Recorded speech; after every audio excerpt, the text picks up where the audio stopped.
Bonjour à toutes et à tous et bienvenue dans ce 17e Parlons d'histoire, consacré cette fois-ci à un petit topo sur le pacte germano-soviétique. Alors, toutes ces images que vous avez vues en introduction sont effectivement bel et bien parues à l'époque dans un état, il faut le dire, de sidération totale de la plupart des opinions publiques, tant il semblait incroyable en effet que lors de cet été 1939, où on redoutait déjà bien sûr que la nouvelle conflagration européenne, si ce n'est mondiale, n'éclate, eh bien, en effet, l'idée que l'Allemagne nazie d'Adolf Hitler, au pouvoir depuis 1933, et l'URSS communiste soviétique de Staline, hein, dont la révolution avait commencé, rappelez-vous, la révolution bolchevique en 1917, puissent un jour se mettre ensemble autour d'un pacte dit de non-agression. Cela semblait tout à fait impensable. Et pourtant, en ce 23 août 1939, effectivement, à Moscou, eh bien, est signé à grand renfort de médias de l'époque, en la présence de Staline, entre le ministre des Affaires étrangères de Staline, Molotov, hein, que l'on voit sur les images, et le maître de la diplomatie nazie, von Ribbentrop. Donc signe effectivement ce pacte germano-soviétique. Alors on peut se demander quand même comment est-ce qu'on a pu en arriver là, hein,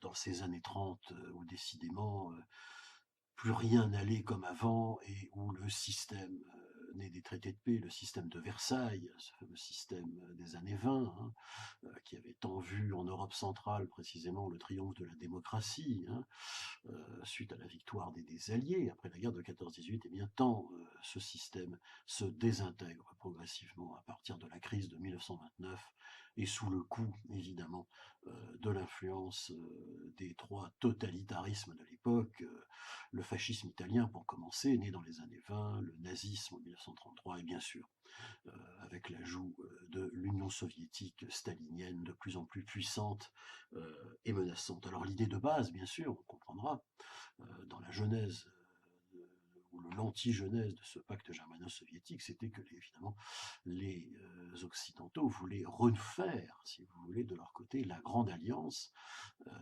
qui avait eu lieu avant la guerre de 14, c'est-à-dire les Occidentaux d'un côté et bien sûr une alliance militaire avec la Russie de l'époque tsariste, ce qui avait été fait, mais qui avait aussi été un échec puisque évidemment la Russie tsariste disparaît en 1917 sous le coup de la révolution bolchevique.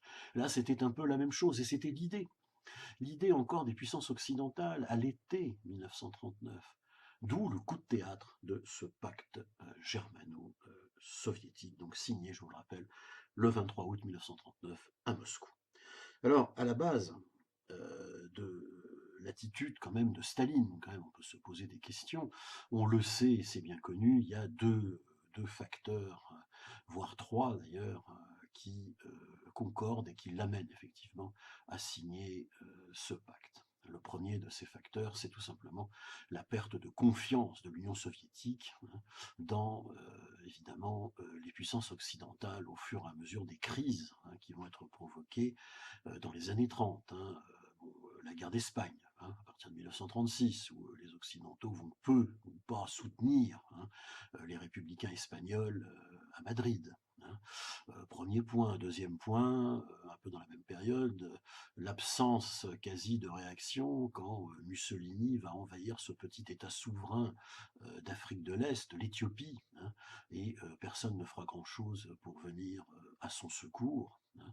Et pareillement, tout simplement, le fait de la faiblesse des puissances occidentales face à Hitler et à sa politique revendicative, l'année 1938, l'année précédente, ayant été quand même pas mal échaudée, avec d'une part l'Anschluss, qui était pourtant interdite par le traité de Versailles, le traité de Saint-Germain, l'annexion de l'Autriche, hein, quand même par Hitler, pas beaucoup de réactions occidentales, et puis évidemment, si je puis dire, le bouquet final de l'année 38, étant la crise des Sudètes qui commence un an auparavant, à l'été 38, pour se terminer, comme on le sait, en septembre 38, par les accords de Munich, hein. C'est-à-dire en fait l'anti-traité de Versailles, la désintégration quasiment de tout le système occidental envers l'Europe centrale.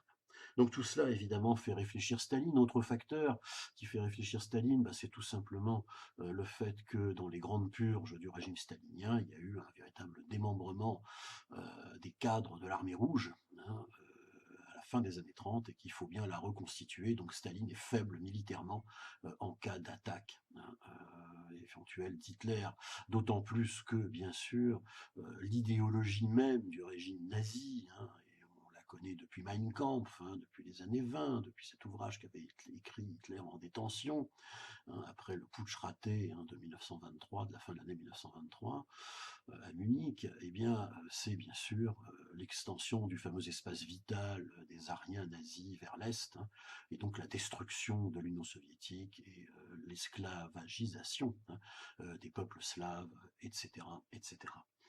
Donc, ça aussi, c'est une des raisons. Et puis, la dernière, c'est que, on le sait, dans ce pacte germano-soviétique, il y a un protocole secret, hein.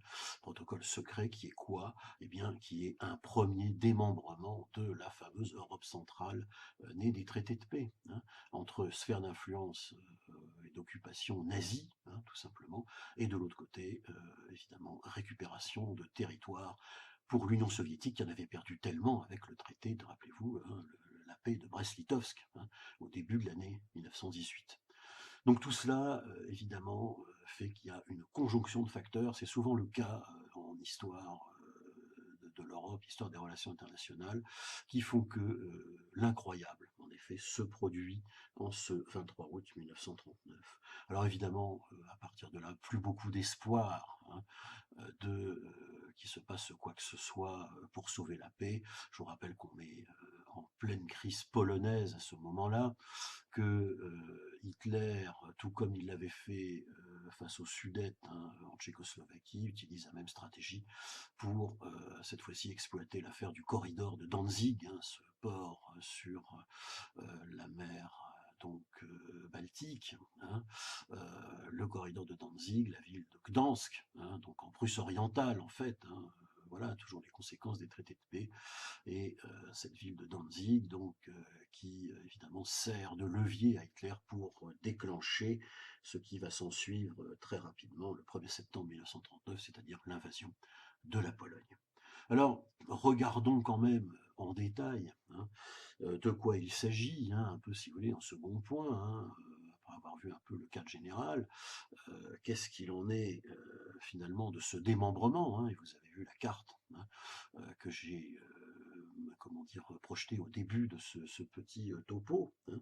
Et quand vous regardez bien cette carte, eh bien, tout simplement, on constate que donc l'URSS mettra la main donc sur pratiquement la totalité des fameux États baltes, hein, ces petits États baltes là situés sur la mer Baltique, hein, qui évidemment étaient dominés par la Russie tsariste, perdus par la Russie tsariste avec le traité de Brest-Litovsk, hein.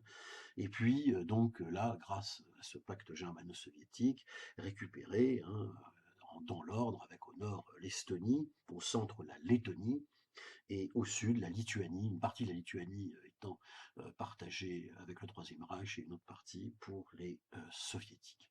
Puis bien sûr, il y a deuxième point, hein, sur ce démembrement de l'Europe centrale, eh bien, il y a la question polonaise, hein, cette Pologne qui avait été recréée, hein, en 1918, qui n'existait plus, hein, depuis le congrès de Vienne, depuis les guerres napoléoniennes, depuis le Grand-Duché de Varsovie, hein, à partir de 1815, eh bien, qui est reconstituée, hein, et qui sera donc tout simplement rayée de la carte, hein, la Pologne, partagée entre une partie annexée par les soviétiques, hein, et une autre partie de la Pologne, donc, qui deviendra le gouvernement général de Pologne, annexé par les nazis, et où on le sait, parce que on n'attend pas 1942 pour ça, va se déployer le vaste système des camps de la mort, hein, Auschwitz, hein, et beaucoup d'autres qui seront installés effectivement sur le territoire polonais pour pratiquer évidemment l'extermination des Juifs et des autres peuples voués à la destruction par le Troisième Reich. Alors, bien sûr, au sud, hein, et il faut quand même le mentionner, eh bien, au sud, nous avons bien sûr le cas de la petite Moldavie, hein, qui faisait partie de la Roumanie, de la grande Roumanie de l'entre-deux-guerres, celle des années 20. Eh bien, la Moldavie, elle aussi, sera annexée. On la laisse aux Soviétiques, hein. Sachant que Hitler imagine bien que, évidemment, avec la Seconde Guerre mondiale, que la Roumanie restera un État sous contrôle du Troisième Reich, moins la Moldavie. Moldavie qui deviendra la République socialiste de Moldavie, hein, et qui restera, hein, tout comme les Baltes, hein, dans l'Empire soviétique après 1945. Car évidemment, que se passe-t-il ensuite, hein? Eh bien, c'est la rupture de ce pacte germano-soviétique qui était de toute façon quasi inévitable à un moment donné, hein, et qui interviendra le 22 juin 1941, hein, avec la fameuse opération Barbarossa, l'invasion par Hitler et ses alliés de l'Union soviétique. Hein. Le programme nazi s'appliquera, hein, évidemment, comme on s'en doutait. Hein.